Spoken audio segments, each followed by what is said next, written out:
Alam mo, yung spokesperson na yan, ha? Hindi kayo mabuti, mga anak. Mabuti nga yan, may spokeswoman na yan ng House of Reps, eh. Alam nyo bakit? Yan si Attorney Amante.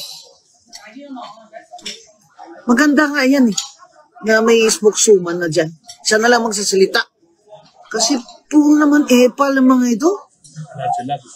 Saan lalaki pa ng mga katawan, oh? Busog na busog. Alam mo, makita ng tao, busog na busog kayo. Kaganda ng mga damit nyo, libo-libo. Kaganda ng mga kotse nyo, nakakaya. May issue ngayon na yung...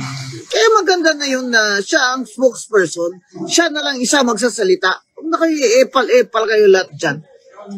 Parang, hindi ko na tuloy alam kung sino ba, ano ba yan, Deputy Speaker? Pero yan, ano ba ito nagsasalita yan? Ano yan? Party list representative? O, bigla na lang ano yan, tagapagsalita yan ng committee? Gulo-gulo nyo.